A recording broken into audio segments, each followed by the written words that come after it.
আলহামদুলিল্লাহ, আমরা এফকের ঘটনার মধ্যে ছিলাম।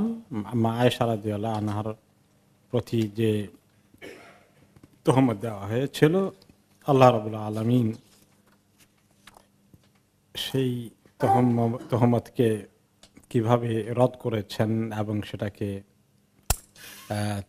তিনি মিথ্যা প্রমাণ করেছেন। এবং মা আয়েশা রাদিয়াল্লাহু আনহা সতী সাধবী মহিলা, আল্লাহ তাআলা ওনাকে আসমান থেকে ওহী নাজিল করে ওনার পবিত্রতা ঘোষণা করে দিয়েছিলেন।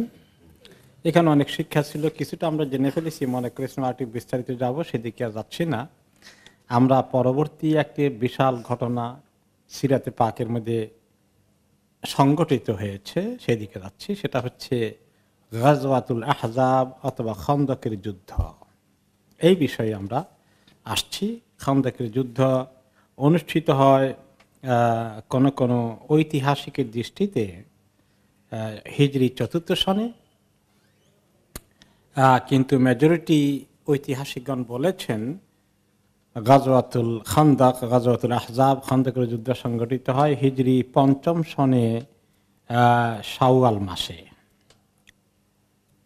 আপনারা জানেন যে এই সমস্ত ঘটনাগুলোর ব্যাপারে ইখতিলাফ আছে, বলে সব ব্যাপারে খালি ইখতিলাফ।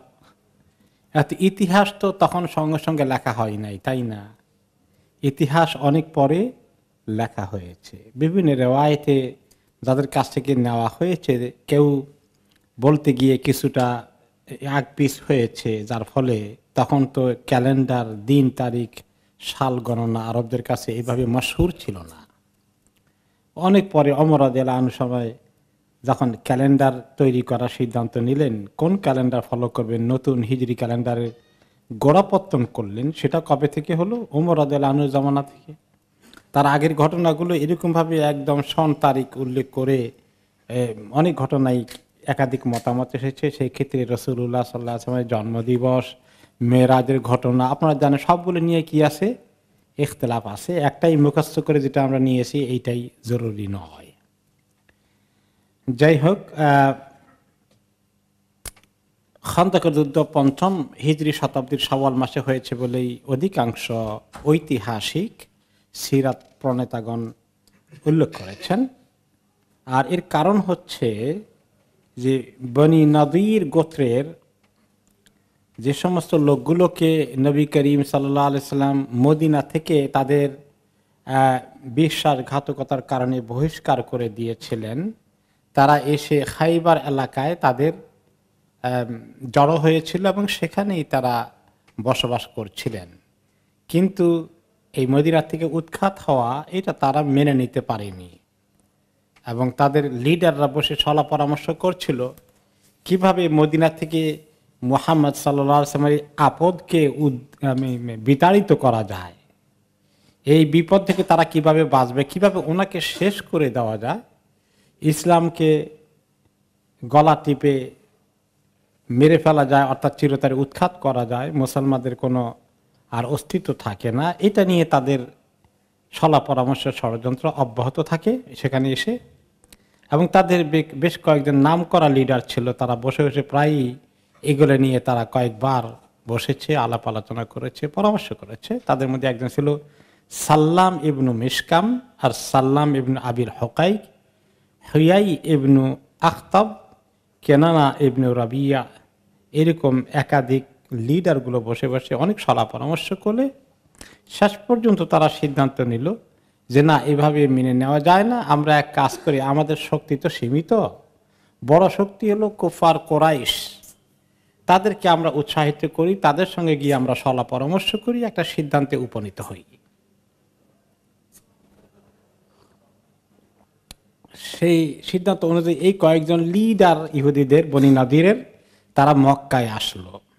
এসে মক্কার লিডাররা যারা আছে তাদের সঙ্গে অনেক সলা পরামর্শ করে তাদেরকে বোঝাতে সক্ষম হলো যে হে কোরাইশ জাতি, আপনারা যদি লিড নেন, আরবের অনেক কবিলারা আসবে, আর ভেতর থেকে মদিনার পাশে থেকে আমরা আপনাদেরকে সর্বাত্মক সহযোগিতা করব, আমাদের টাকা পয়সা, অস্ত্র শস্ত্র ইত্যাদি দিয়ে আপনাদেরকে আমরা প্রচুরভাবে সাহায্য করব, যাতে করে এই শক্তিকে আমরা চিরতরে উৎখাত করতে পারি। কোরাইশ এর লোকজনের কথা, কোরাইশরা ইহুদিদের কথা শুনে বললেন, ইয়া মাশারা ইয়াহুদ ইন্নাকুম আহলুল কিতাবিল আউয়ালি ওয়াল ইলমি বিমা আসবাহনা নাখতালিফু ফীহি নাহনু মুহাম্মদ আফাদীনুনা খায়রুন আম দীনুহু।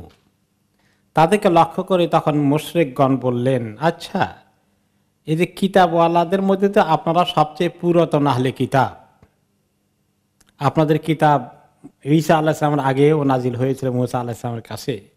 আপনারা তো মুহাম্মদ সাল্লাল্লাহু আলাইহি ওয়াসাল্লাম যেই দ্বীনের দাবি করে সেটা তো আপনাদের সঙ্গে অনেকটা মিলে। আপনারা মূর্তি পূজা করেন না, সেও করে না, আমরা তো অনেক মূর্তির পূজা করি। তো একটা কথা শুনতে চাই আপনাদের কাছ থেকে, আফা দীনুনা খায়রুন আম দীনুহু, আমাদের দিনটা কি উত্তম আপনাদের দৃষ্টিতে, না মুহাম্মাদের দিন উত্তম? কোনটা ভালো এটা পরিষ্কারভাবে বলতে হবে, কারণ তারা জানে কিছু তো এনাদের সঙ্গে ওদের আবার মিল আছে। আমি পরিষ্কার করে জানতে চাই। কালু বাল দীনুকুম খায়রুম মিন দীনিহি, তোমাদের দিন মুহাম্মাদের দিনের থেকে কত উত্তম, শিরকের দিন।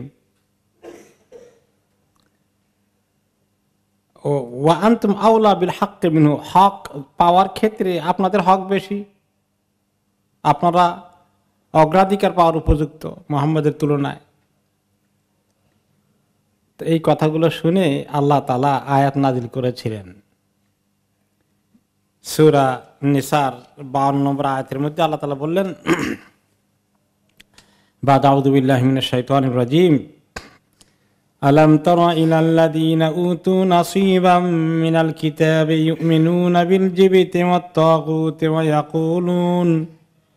ইয়াকুলুনা লিল্লাযীনা কাফারু হাউলাই আহদা মিনাল্লাযীনা আমানু সাবিলা উলাইকাল্লাযীনা লা'নাহুমুল্লাহ ওয়া মান ইয়ালআনিল্লাহু ফালান তাজিদা লাহু নাসীরা। হে নবী, আপনি কি দেখতে পেয়েছেন ওদেরকে যাদেরকে কিতাবের একটা অংশ দেওয়া হয়েছিল, অর্থাৎ আহলে কিতাবের, ওই ইহুদিদের দিকে ইঙ্গিত করে, যারা কিতাব বলা হওয়া সত্ত্বেও তারা মিথ্যা এবং তাগুতে বিশ্বাসী হয়ে গেল। আর এরা বলে কাফিরদেরকে যে তারা অনেক ভালো, অনেক হেদায়েতের উপরে আছে, সিরাতের দিক থেকে, রাস্তার দিক থেকে, পথের দিশা পাওয়ার দিক থেকে ঈমানদারদের তুলনায় এই মুশরিকরা অনেক উত্তম তরিকায় আছে, এই কথা তারা বলে। এরা হচ্ছে ওই লোকগুলো যাদের প্রতি আল্লাহ তাআলা অভিশাপ করেছেন, লানত করেছেন। আর যাকে আল্লাহ তাআলা লানত করেন, আপনি কি তাকে সাহায্যকারী আর কাউকে পাবেন? এদেরকে উদ্ধার করার উপায় আর কারো পক্ষে সম্ভব নয়। এরা এত অভিশপ্ত, জেনে বুঝে হককে যারা লুকায়, বাতিলকে হক হিসাবে প্রমাণ করার জন্য উঠে পড়ে লাগে। তখন আল্লাহ তাআলা এই আয়াত নাযিল করলেন। এদিক থেকে কোরাইশগণ বলল, ফালাম্মা ক্বালু যালিকা লিকুরাইশ সাররাহুম, এই কথাটা শুনে কোরাইশরা একটা সার্টিফিকেট পেয়ে গেল। ওরা নবীওয়ালা মানুষ, তাদের কথা আমরা বিভিন্ন জায়গায় বলতে পারবো যে আমরা হকের উপরে আছি, মুহাম্মদ বাতিলের উপরে আছে। খুব খুশি হয়ে গেল। ওয়ানাশাতাহুম, তারপরে তাদের সঙ্গে তারা খুবই তাদেরকে উৎসাহিত করলো, এদেরকে খুশি করলো, উৎসাহিত করলো, এবং নবী করিম সাল্লাল্লাহু আলাইহি ওয়াসাল্লাম এবং মুসলমানদের বিরুদ্ধে তারা ঐক্যবদ্ধ প্ল্যাটফর্ম করার জন্য সিদ্ধান্ত নিল, এবং তারা শপথ গ্রহণ করলো সবাই মিলে একসঙ্গে নবী মুহাম্মদ সাল্লাল্লাহু আলাইহি ওয়াসাল্লামের বিরুদ্ধে যুদ্ধের অভিযান চালিয়ে তাকে চিরতরে নিঃশেষ করে দেবে, এই শক্তিকে উৎপাটন করবে। তাদের সঙ্গে একমত হওয়ার পরে এরা চলে গেল এবারে গাতফান, আরেকটি বড় কবিলা আরবদের মধ্যে, কোরাইশদের বাইরে, মক্কার বাইরে আরেকটি বড় কবিলা আছে গাতফান। এরা অনেক দুর্ধর্ষ বেদুইন যুদ্ধবাজ, ওদের কাছে গেল। তাদের নাম্বারও বেশ বড়, এদের অনেক উপকবিলা মিলে এই গাতফানের যে এলাকা আছে সেখানে তারা গেল। এরপরে তাদেরকে এভাবে উৎসাহিত করলো। এরপরে আশেপাশে যত আরো বিভিন্ন কবিলা আছে, তেহামা পাহাড়ের এদিকে সেদিকে, মক্কা মদিনার মাঝখানে যদ্দূর পর্যন্ত পারা যায়, তারা অনেকে ধরে নিয়ে আসলো। ও আকাদু আল্লিওয়া আ ফি দারিন নাদওয়া, মক্কার লোকেরা আবার এখানে দারুন নাদওয়া, তাদের যেটা পার্লামেন্ট হাউস মক্কায় ছিল, সেখানে তারা বসলো। বসে তারা একমত হলো যে আমরা বড় একটা বাহিনী তৈরি করবো দিস টাইম। তখন তারা সিদ্ধান্ত নিল যে 4,000 বাহিনী হবে মক্কার লোকদেরই, এবং মক্কার লোকদের দায়িত্ব দেওয়া হলো ওসমান ইবনে তালহা ইবনে আবি তালহাকে। এরপরে সে 300 লোকের নেতৃত্ব দেবে। এরপরে তাদের সঙ্গে ছিল 300 তো থাকবে শুধু ঘোড়সওয়ার, আর বাকিরা পদব্রজে যাবে। 300 ঘোড়সওয়ারের বাহিনী কিন্তু কম না সেই জামানায়। আর তাছাড়া তাদের সঙ্গে থাকবে আরো প্রায় 1500 উটের বহর, এবং তারা সবাই মিলে মেইন লিডারশিপ দেওয়া হলো, কমান্ডার বানানো হলো আবু সুফিয়ানের কাছে, আবু সুফিয়ানকে। আর এভাবে আস্তে আস্তে বনু সালিম নামে একটি কবিলা আছে মাররুদ জাহরান, মক্কা মদিনার মাঝখানে, সেখানে এসে তারাও প্রায় 700 যোদ্ধা নিয়ে এই বাহিনীর সঙ্গে যোগ দিল। বনু আসাদ এবং অনেক কবিলা, গাতফানের কবিলার, এরা মিলে সব মিলে মক্কাওয়ালাদের হয়ে গেল 4,000, আর গাতফানের বিভিন্ন কবিলা অন্যান্য আশেপাশে কবিলা মিলে হয়ে গেল আরো 6,000। মোট 10,000-এর বাহিনী নিয়ে তারা মদিনার দিকে রওনা করে দিল। 10,000 বাহিনী নিয়ে তারা মদিনামুখে রওনা হয়ে গেল। তো তাদের বদরে ছিল কত? 1,000-এর মতো, তাই না? আর ওহদে কত ছিল? 3,000-এর মতো। এখন এবার খন্দকে কত হয়ে গেল? 10,000। তাহলে অনেক বড় না বাহিনী। এবং এই বিভিন্ন কবিলা লোকেরা এসেছে, এই জন্য আল্লাহ তাআলা এটার নাম দিয়েছে আহজাব। হেজবের অর্থ হলো দল, গোত্র বা বাহিনী, তার বহুবচন হচ্ছে আহজাব। আর সেই নামে আল্লাহ একটা সূরা নাজিল করেছেন। 10,000-এর বাহিনী, এই পুরো 10,000-এর মেইন কমান্ডার ইন চিফ হচ্ছেন আবু সুফিয়ান। মদিনার দিকে তারা রওনা করে দিল। এদিকে নবী করিম সাল্লাল্লাহু আলাইহি ওয়াসাল্লাম খোঁজ খবর তো রাখার চেষ্টা করেন। তারা মদিনা থেকে বের হওয়ার আগেই খোজা কবিলার, যেটা মদিনার লোকদের পাশে খোজা কবিলা আছে, তারা আবার তাদের এলাই মদিনার মুসলমানদের তারা মিত্র বাহিনী বা তাদের সঙ্গে তাদের মিত্রতা রয়েছে, তারা দেখে এসেছিল মক্কা থেকে যে ওখানে সাজ রব শুরু হচ্ছে এবং 10,000 লোককে নিয়ে তারা প্রস্তুতি নিয়ে রওনা করে দেবে। এই খবর যখন নবী করিম সাল্লাল্লাহু আলাইহি ওয়াসাল্লামের কাছে পৌঁছে গেল, তিনি সঙ্গে সঙ্গে সাহাবীদেরকে ডাকলেন, যারা পরামর্শ করার জন্য তিনি জরুরি মনে করেন লিডার পর্যায়ের আউস, খাজরাজ এবং অন্যান্য মুহাজির নেতৃবৃন্দকে। কি করা যায়? অন্যান্য বার তো আমরা ঠেকিয়েছি, ময়দানে মোকাবিলা করে, এবার তো 10,000 আসছে, তোমরা বুদ্ধি দাও কি করা যায়। তখন শেষ পর্যন্ত সালমান রাদিয়াল্লাহু আনহু, সালমান আল ফারিসি, তিনি বুদ্ধি দিলেন, বললেন ইয়া রাসূলুল্লাহ ইন্না কুন্না বেফারিস। এই কিন্তু সালমান প্রথম নবী করিম সাল্লাল্লাহু আলাইহি ওয়াসাল্লামের সঙ্গে তিনি মুক্ত অবস্থায় আছেন। উনি দাস ছিলেন, কৃতদাস, যে মালিক, ইহুদি মালিকের সঙ্গে কন্ট্যাক্ট হয়েছিল। এতগুলো খেজুরের চারা লাগালে বড় হয়ে গেলে তারপরে সালমানের কি হবে? মুক্তি হবে। তিনি মুক্তি অর্জন করেছেন এই প্রথম। তিনি এর আগে তিনি ইচ্ছা থাকা সত্ত্বেও বাকি যুদ্ধে অংশগ্রহণ করতে পারেননি। এই পরামর্শের মধ্যে ওনাকে ডাকা হলো। তো তিনি বললেন ইন্না কুন্না বেফারেস, যে আমি যখন, উনি তো অরিজিনালি ইরান থেকে এসেছিলেন, মরে আছে তো পারস্য দেশ থেকে, এই ফারেস, ওখানে উনি মোটামুটি জওয়ান অবস্থায়, ওখানকার পরিস্থিতি, ওই দেশে কিভাবে যুদ্ধ হতো এগুলা ওনার জ্ঞানে ছিল। তারা তো আরবদের তুলনায় আরেকটু এক্সপার্ট ছিল। যে আমরা যখন ইরানে ছিলাম, শক্তি যখন আমাদের ইরানকে আক্রমণ করত বড় বিগ বাহিনী নিয়ে, আমরা তখন দেখতাম যে তাদের সম্মুখ সমরে যুদ্ধে আমরা মোকাবিলা করতে পারবো না, তাদের নাম্বার খুব বেশি, তখন আমরা কি করতাম, শহরের বা এলাকার চতুর্পাশে পরিখা খনন করতাম, খন্দক খুঁড়তাম, যাতে করে বাহিনী আসতে না পারে, খালের মতো করে খুঁড়ে ফেলতাম যাতে দুশমন আসতে না পারে। তো এই কথা যখন বললেন, পরামর্শ দিলেন, নবী করিম সাল্লাল্লাহু আলাইহি ওয়াসাল্লাম পরামর্শটাকে খুবই পছন্দ করলেন। তখন তিনি সিদ্ধান্ত নিলেন যে এই কাজ করব। আর এটা ছিল একটি নতুন স্ট্র্যাটেজি, নতুন টেকনিক। এমন যুদ্ধের এই তরিকার খবর আরবদের কারো কাছে ছিল না। প্রথম আরবরা এইটা অ্যাপ্লাই করলেন আরব অঞ্চলে, এটা এই পদ্ধতি কারো জানা ছিল না।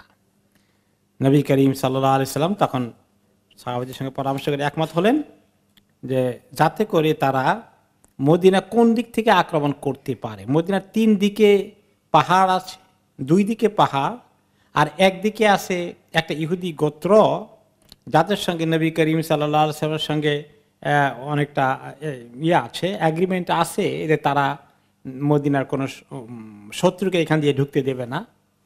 আর আরেকটি উত্তর দিকটা শুধুমাত্র খোলা সমতল ময়দান, এদিক থেকে দুশমন চলে আসার সম্ভাবনা আছে মদিনায় অ্যাটাক করতে। ওই দিকটাকেই টার্গেট করে তিনি পরিখা খনন করলেন, চতুর্দিকে না, 2 দিকে 2 পাহাড় ঘেরাও করে ফেলেছে। ওই পাহাড় ডিঙ্গিয়ে কোরাইশদের বাহিনী আসতে পারবে না। আরেক দিক থেকে একটা লোকালয় আছে ইহুদিদের, সেটাকে তারা অ্যাটাক করবে না। আর ইহুদিরা করতে গেলেও মুসলমানদের সঙ্গে তাদের শক্ত চুক্তি আছে যে তারা যদি বিশ্বাসঘাতকতা করে তাদের অসুবিধা আছে। ইহুদিদের আরেকটা গোত্র সেখানে মুসলমানদের সঙ্গে অ্যাগ্রি করেছে, বহির্শক্তিকে তারা মদিনায় ঢুকতে দিবে না তাদের এলাকা দিয়ে। যার ফলে তিনি একদিককেই পেলেন যে ওই একটি দিকে আক্রমণের সম্ভাবনা আছে, সেখানেই তিনি পরীক্ষা খনন করার জন্য সিদ্ধান্ত নিলেন এবং সাহাবীদেরকে সবাইকে ভাগ করে দিলেন যে এই এরিয়া থেকে এই এরিয়া। তিনি প্রায় প্রত্যেক 10 জন সাহাবীকে 40 গজ পরিমাণ খনন করার দায়িত্ব দিলেন, খুঁড়তে হবে। এবং সেখানে আমাদের দেশের মাটির মতো বা এই দেশের মাটির মতো অনেকটা স্বাভাবিক নরম মাটি, পাথুরে জমিন, শক্ত, কি পরিমাণ খুঁড়তে হবে, কি কষ্ট যে করেছেন ওনারা। এরপরে সবাইকে জায়গা ঠিক করে দিলেন আর মুসলমানরা এবারে খন্দক পরীক্ষা খালের মতো করে খনন করা শুরু করে দিলেন। তখন কিন্তু একটু ঠান্ডার পরিবেশ ছিল, বিশেষ করে রাত্রিবেলায় এত শীত লাগতো। আপনারা মরুভূমিতে উইন্টারে কিন্তু প্রচন্ড শীত লাগে, এখানকার মতোই অনেকটা খুব শীত লাগে। আর ওনারা অন্ধকারে রাতের মধ্যে বেশি কাজ করেছেন, কারণ দিনের মধ্যে একটু গরম বেশি লাগে, রোদ উঠলে সুবিধা করা যায় না, রাতেই কাজ করেছেন বেশি। নবী করিম সাল্লাল্লাহু আলাইহি ওয়াসাল্লাম নিজে তাদের সঙ্গে খোঁড়াতে অংশগ্রহণ নিয়েছেন, তিনি খুঁড়েছেন নিজে, এবং তিনি নিজে খুঁড়ে সে মাটি ক্যারি করেছেন। তো সাহাবী আনাস রাদিয়াল্লাহু আনহু বলেন, এত ঠান্ডার সময় সাহাবীরা যখন কাজ করছে, নবী করিম সাল্লাল্লাহু আলাইহি ওয়াসাল্লাম নিজে করছেন, আর সাহাবীদের কত কষ্ট হচ্ছে, তিনি তাদের জন্য দোয়া করলেন। আর খাবার নাই, 3 দিন গেছে, তারপরে একবার খাবার পেয়েছেন। এত কষ্ট করেছেন ওনারা, তারপরে গিভ আপ করেন নাই। তো নবী করিম সাল্লাল্লাহু আলাইহি ওয়াসাল্লাম দোয়া করতেন তাদের জন্য, হাঁটতেন, ঘুরতেন, নিজে কাজ করতেন, বলতেন আল্লাহুম্মা ইন্নাল আইশা আইশুল আখিরা ফাগফির লিল আনসারি ওয়াল মুহাজিরা। কবিতার ছন্দের মতো বলতেন, আল্লাহ, জীবন তো আসল জীবন তো হচ্ছে আখিরাতের জিন্দেগি, আসল সুখ শান্তি কোথায় হবে? আখিরাতে হবে।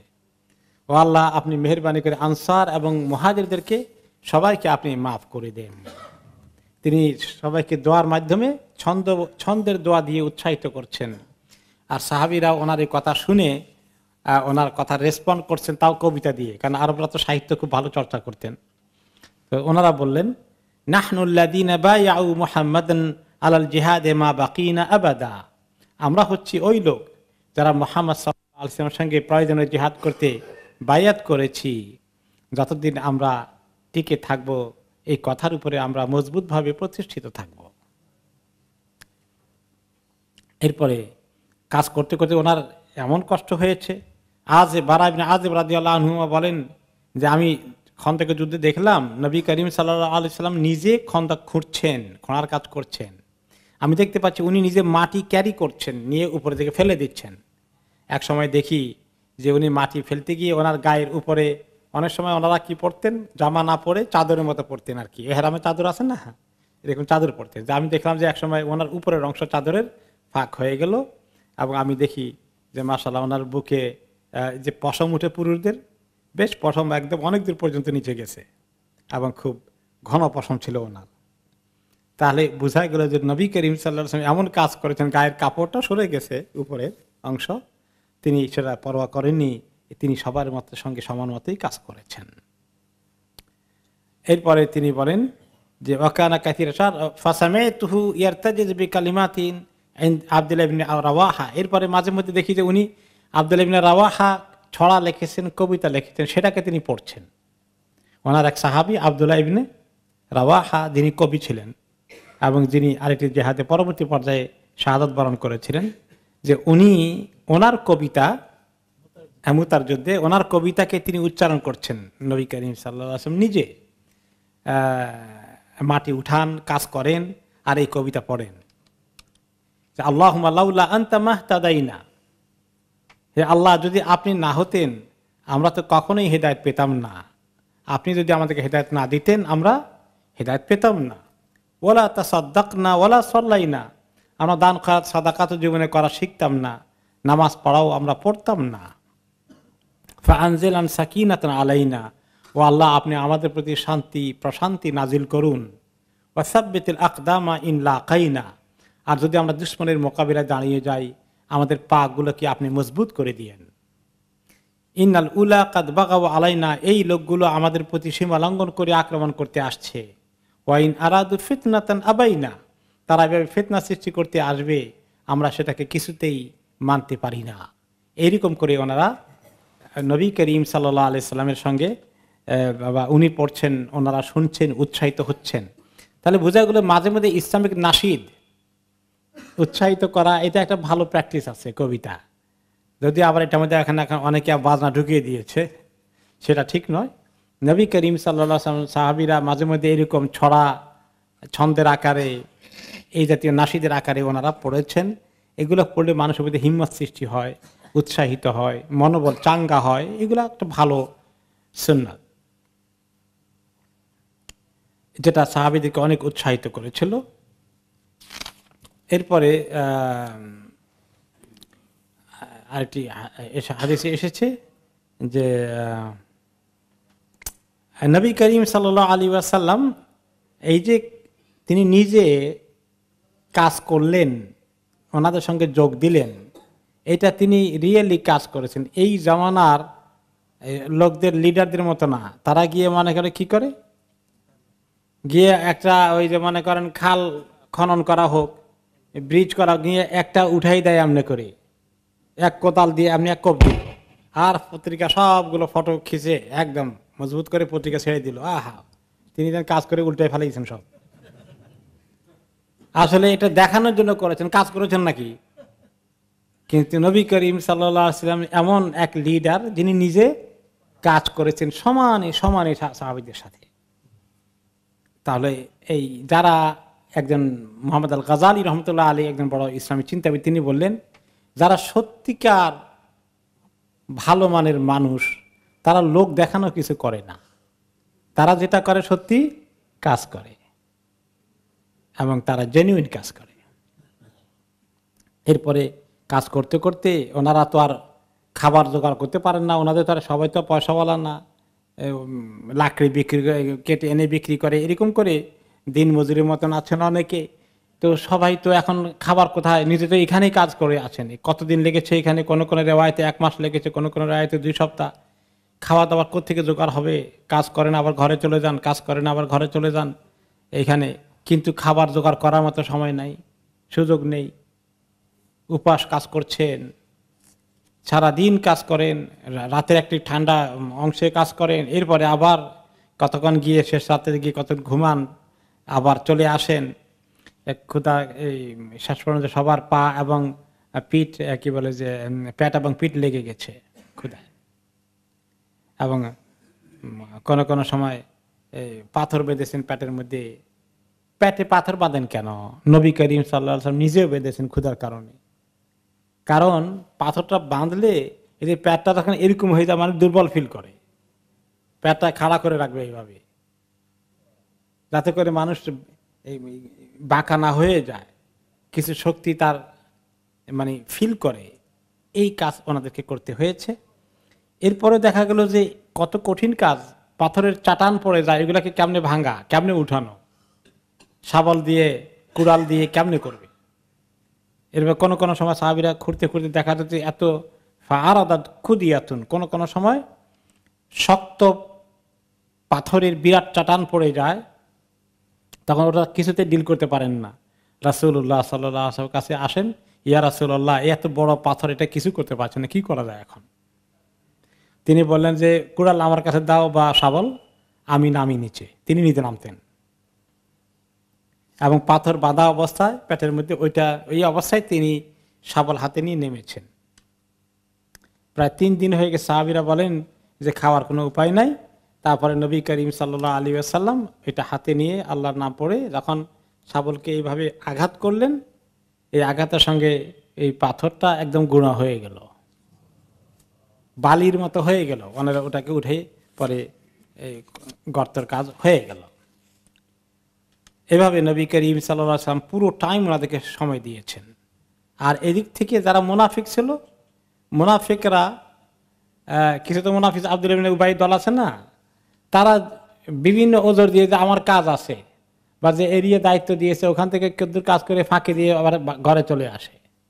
কিন্তু মুমিনগণ যারা সিনসিয়ার আছেন তারা পুরো সময় দিয়ে মনোযোগের সাথে কাজ করছেন। আর আল্লাহ রাব্বুল আলামিন এত কষ্টের মধ্যেও কিছু মুজিজা দেখিয়েছেন, সাহাবীদেরকে গায়বী মদতও কিছু করেছেন।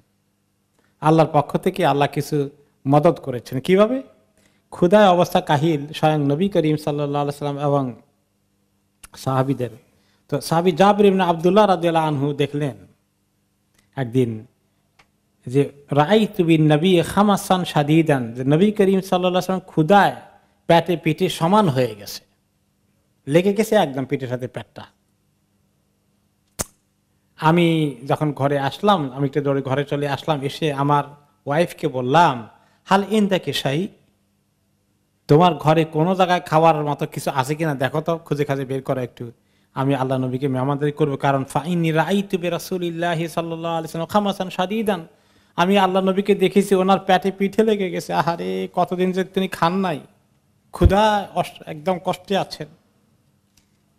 তো তার স্ত্রী তখন সাউমিন শাইর, বার্লির কিছু আটার মতো করে রেখে দিয়েছিলেন এক জায়গায়, সেগুলাকে বাইর করলেন, যে একটু স্টক করে রেখেছিলেন যে খুব বিপদের সময় বাইর করবেন আর কি। এগুলাকে বাইর করলেন, একটা জরাব মানে হলো যে বড় একটা মটকার মতো কিছু আছে, ওইটার মধ্যে যা কিছু রেখে দিয়েছিলেন সেখান থেকে বের করলেন। ওয়ালানা বুহাইমাতুন দাজিনুন ফাদাবাহতুহা, আর আমাদের একটা গৃহপালিত ছাগল বা ভেড়া ছিল, ওটাকে জবাই করে দিলাম। আর আমার স্ত্রী এগুলাকে ভালো করে ওই বার্লিগুলাকে বের করে পিষে আটার মতো করে বানিয়ে ফেললো। অতঃপর এগুলাকে নিয়ে আমি আসলাম, যে আমার স্ত্রী পাক করে দিল, ছাগলের গোস্ত টোস্ত কেটে কুটে পাতিলের মধ্যে করে পাক শাক করে দিল, আর ওই আটার এগুলো দিয়ে দিল। রুটি বানিয়ে দেয় নাই, কারণ এখান থেকে নিতে ঠান্ডা হয়ে যাবে, বহুদূর বাড়ি থেকে খন্দকের জায়গা। ওগুলা নিয়ে গেলাম, ওখানে আমাদের মোটামুটি যাদের কাছে সামান্য সরঞ্জাম আছে, রুটি ওখানে বানানো যাবে অন দ্য স্পট খন্দকের ময়দানে। তাহলে গোস্ত আর রুটি বানানোর জন্য আটা নিয়ে চলে গেলাম। যাওয়ার সময় আমার স্ত্রী বলল, জাবের রাদিয়াল্লাহু আনহু বলেন, লা তাফদাহনি বিরাসূলিল্লাহি সাল্লাল্লাহু আলাইহি ওয়াসাল্লাম অবিমান মাহু, আল্লাহ আমার মান-ইজ্জত রাখুক, আমার মান-ইজ্জত নষ্ট করেন না। এই অল্প খাবার নিয়ে যাচ্ছেন, রাসূলুল্লাহ সাল্লাল্লাহু আলাইহি ওয়াসাল্লামের সাথে কত সাহাবী যে আছে, সবাই মিলে যদি খেতে আসে তখন কি লজ্জার কারণ হবে যে কি খানা দিলাম, আমি তো খুবই সংকোচে আছি। তিনি ওনাকে বললেন। তো সে কথা মনে রেখে যখন আসলেন জাবের রাদিয়াল্লাহু আনহু এই খাবার নিয়ে, বলে যে ফাসারাতুহু, আমি কানে কানে বললাম নবী করিম সাল্লাল্লাহু আলাইহি ওয়াসাল্লামকে, রাসূলুল্লাহ যাবা না বুহাই মাতাল্লানা, যে আমাদের একটা ছাগল বা ভেড়া ছিল, জবে করে দিছি, নিয়ে নিয়ে আসছি পাকশাক করে।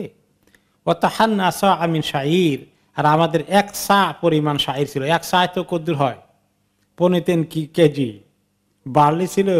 এগুলোকে আমার স্ত্রী আটার মতো করে বানিয়ে দিয়ে দিয়েছে। এখন আমি নিয়ে আসছি, তো রুটি বানিয়ে আপনাকে, যাকে যাকে যাকে আপনি পছন্দ করেন, ওয়ানা ফারুন মা আকা, আপনি এবং কয়েকজনকে আমরা একটু খাওয়াই দিই। আমি আপনি একটু আসেন, একটু খাবার দিয়ে আপনার কষ্ট হচ্ছে, কয়েকদিন খান নাই।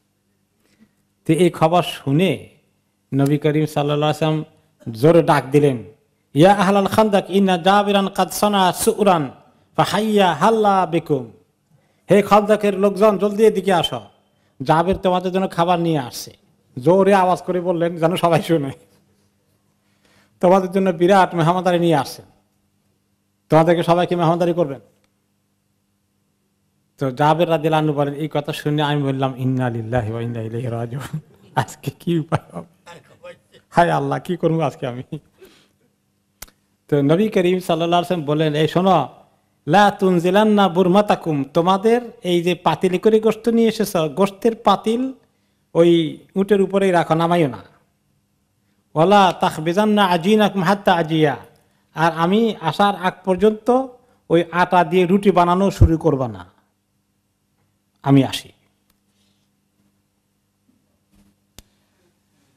তারপরে আমরা থামলাম। আর নবী করিম সাল্লাল্লাহু আলাইহি ওয়াসাল্লাম ও জাবের রাদিয়াল্লাহু আনহুর বিবিও সাথে এসেছেন, উনিও শুনলেন এই সব ঘটনা। ডাকছেন নবী করিম সাল্লাল্লাহু আলাইহি ওয়াসাল্লাম, সবাইকে খবর দিয়েছেন। তো উনি স্ত্রী এত শর্মিন্দা হয়ে গেছেন, জাবেরকে বলেন, বেকা ও বেকা, তোমার আল্লাহ কি করবে না করবে, তুমি আমার আজকে ডুবাইলা। মানে খুব করে স্বামীকে বলছে যে আজকে আমার মারা সব শেষ করলা তুমি, তোমার কইছি শুধু ওনাকে, এখন তো সারাদিনে খবর হয়ে গেল, এখন কি উপায় হবে, একদম লজ্জায় আর বাঁচবো না। তো উনি বলেন, জাবের রাদিয়াল্লাহু আনহু বলেন, আরে আমি তো বলছি কানে কানে, দেখলাম না, আর উনি কয়ে দিয়েছে, আমি কি করব। তো নবী করিম সাল্লাল্লাহু আলাইহি ওয়াসাল্লাম ওই আটার বস্তা বের করলেন, বের করে ওই যে ব্যাগের মধ্যে ছিল, সেখানে তিনি আল্লাহর কাছে দোয়া পড়ে, বিসমিল্লাহ পড়ে এরকম একটু করলেন, সামান্য একটু করে দিলেন, একটু তুর মাথা করে করলেন। আর অথবা পাতেলটার মধ্যে যে আছে সেখানে তিনি বাসাকা ও বারাকা একটু থুতুর মতো করে দিলেন, আর বরকতের দোয়া করে দিলেন। এরপরে বললেন তিনি, উদু খাবেজাতান ফালতাখবেজ মাই, যে রুটি বানায় এরকম লোককে নিয়ে আসো, আমি বলে দেব এইভাবে এইভাবে রুটি বানাবে, আমি পাশে থাকবো। ওয়াকদাহি মিন বুরমাতিকুম ওয়ালা তুনজিলুহা, আর ওই উপরেই রাখো, ওটের উপরেই থাকুক তরকারির পাতিলটা, গোশতের পাতিলটা ওখানেই থাকুক, নামাই না, নিচে মাটিতে নামাই না, উপরে রাখো। আর ওখান থেকে ওই আটা নিয়ে নিয়ে রুটি বানাবে, ওখান থেকে সবাইকে সার্ভ করতে থাকো। জাবের রাদিয়াল্লাহু তাআলা আনহু বলেন, ফা উকসিমু বিল্লাহি লাকাদ আকালু হাত্তা তারাকুহু, আল্লাহর কসম করে বলছি, এই যে উপরে থেকে নিয়ে নিয়ে দিলাম আর রুটি বানানো হলো, আটাও শেষ হয় না, গোশতও শেষ হয় না, একেবারে সবাই খেয়েছে, যত লোক ছিল খন্দকের মধ্যে,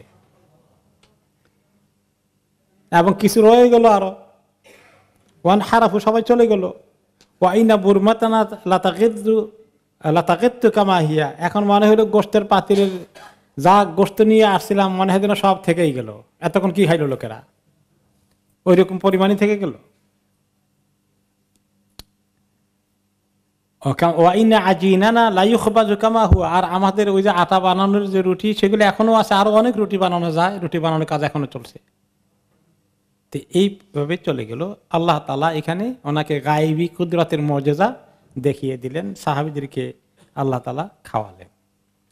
এরপরে বলে যে আমরা ওখানে কাজ করতে থাকলাম, আমরা সেখানে প্রায় 3 দিন এক নাগারে আছি। 3 দিনে খাওয়া দাওয়া ছিল না, এরকম মাঝে মধ্যে 3 দিন পরে একবার খেতাম, এভাবে চলেছে। তারপর যখন এরকম করে আমরা আরেকবার আসলাম, বিশাল এক চাটান পেয়ে গেলাম পাহাড়ের পাদদেশে। আমরা বললাম, ইয়া রাসূলুল্লাহ, এইটাকে কিছু করা যাচ্ছে না। তিনি বললেন, আমার কাছে দাও। উনি বললেন যে একটু পানি ছিটিয়ে দাও এই পাথরের উপরে। তারপরে তিনি শাবল হাতে নিলেন, নিয়ে বললেন বিসমিল্লাহ। তারপরে 3টা আঘাত করলেন। 3টা আঘাতের সঙ্গে গোটা চাটান বালুতে পরিণত হয়ে গেল।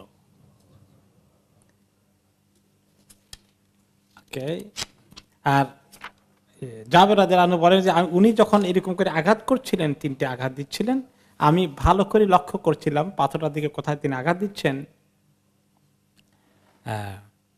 যে নবী করিম সাল্লাল্লাহু আলাইহি ওয়াসাল্লাম তখনও ওনার দিকে তাকিয়েছিলাম, পেটের মধ্যে ওনার পাথর বাঁধা আছে ক্ষুধার কারণে। আজান কয়টা হওয়ার কথা? আচ্ছা ঠিক আছে, পরিভাবে আরেকটি মওজেজা আমরা শুনে ফেলি। যে এরকম আরেকটি চাটান যখন আসলো, সেটা অনেক বড় ছিল, আমরা কিছুই করতে পারছি না। সাহাবী বলেন বারা ইবনে আযিব রাদিয়াল্লাহু আনহু, তাই নবী করিম সাল্লাল্লাহু আলাইহি ওয়াসাল্লামকে খবর দেওয়া হলে তিনি আসলেন, নিজের গায়ের কাপড়ের উপরে অংশ রেখে দিলেন, খুলে তিনি শাবল হাতে নিলেন, বলেন বিসমিল্লাহ। এই বিসমিল্লাহ বলে একটি আঘাত করলেন, আর তাতে পাথরের 3 ভাগের 1 ভাগ ফেটে গেল, চূর্ণ হয়ে গেল। আর তিনি তখন বলেন আল্লাহু আকবার। কিছু একটা দেখে তিনি চিৎকার করে বলে ওঠেন আল্লাহু আকবার। উতিতু মাফাতিহা শাম, আমাকে সিরিয়ার চাবি দেওয়া হয়েছে। আল্লাহ ইন্নী লা উবসিরু কুসুরাহাল হুমর, সিরিয়ার বাদশাহের যে লাল প্রাসাদগুলো আছে, রেড প্যালেস আছে, ওগুলো আমি দেখতে পাচ্ছি, আমার এখান থেকে দেখা যাচ্ছে। তারপরে তিনি আরেকটি আঘাত করলেন বিসমিল্লাহ বলে। তারপরে দেখতে পেলেন যে আরেক 3 ভাগের 1 ভাগ ভেঙে গেল। আল্লাহু আকবার বললেন, এবার বললেন উতিতু মাফাতিহা ফারিস, এখন আমি দেখতে পাচ্ছি পারস্য দেশের চাবি আমার হাতে তুলে দেওয়া হয়েছে। ওয়া ইন্নী লা উবসিরু কাসরাল মাদাইনিল আবিয়াদাল আন, পারস্য দেশের সম্রাটের মাদাইন এলাকায় যে তার প্যালেস রাজপ্রাসাদ আছে, সেটা আমি দেখতে পাচ্ছি।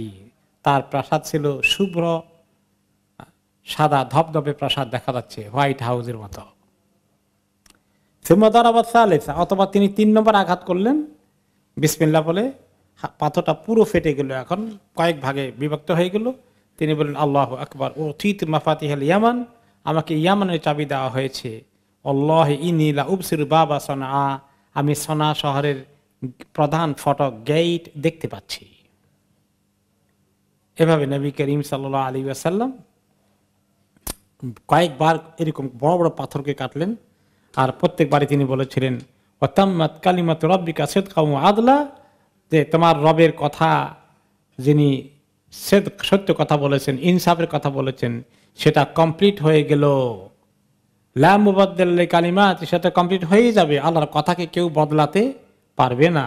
আহুয়াস সামিউল আলিম, এবং তিনি সবকিছু শুনেন, তিনি সবকিছু দেখেন বা সবকিছু জানেন। এভাবে করে কয়েকবার কাটলেন। তখন সালমান আল ফারিসি রাদিয়াল্লাহু আনহু দেখেছিলেন, তিনি ওনাকে পরে বললেন ইয়া রাসূলুল্লাহ, আপনি 3 বার করে দেখলেন, 3 বার আল্লাহু আকবার বললেন আর এই আয়াত পড়লেন। তখন তিনি বললেন যে আমি দেখতে পেয়েছিলাম ফানাদা রাসূলুল্লাহ ওয়া বারাকাত বারাকা, আমি দেখেছিলাম যে আপনি যখন এভাবে আঘাত করছিলেন, প্রত্যেকবার খুব আলোর ঝলকানি আসছিল পাথর থেকে, এরকম একটা নূরের ঝলকানি এসেছিল। তিনি বললেন তুমি সালমান তুমি দেখেছিলে? বলে আমি দেখেছিলাম। তিনি বললেন ইন্নী হিনা দারাবতু দারবাতাল উলা, আমি যখন প্রথম আঘাত করেছিলাম, রুফিআত লি মাদাইনু কিসরা ওয়া মা হাওলাহা মাদাইনু কাসীরা, প্রথম আঘাতে আমাকে দেখানো হয়েছিল পারস্য দেশের তাদের যে মেইন ক্যাপিটাল রাজপ্রাসাদগুলো এবং অন্যান্য শহরগুলো, সেগুলো আমার উম্মতের আন্ডারে চলে এসেছে। ওকে, তখন সাহাবীরা এই কথা শুনে ওনাকে রিকোয়েস্ট করলেন ইয়া রাসূলুল্লাহ উদুল্লাহ আন ইফতাহা আলাইনা, আপনি দোয়া করেন আল্লাহ তাআলা এগুলো আমাদের হাতে এনে দিক, আমাদেরকে এই সমস্ত রাজপ্রাসাদের আমাদের কন্ট্রোলে এনে দিন।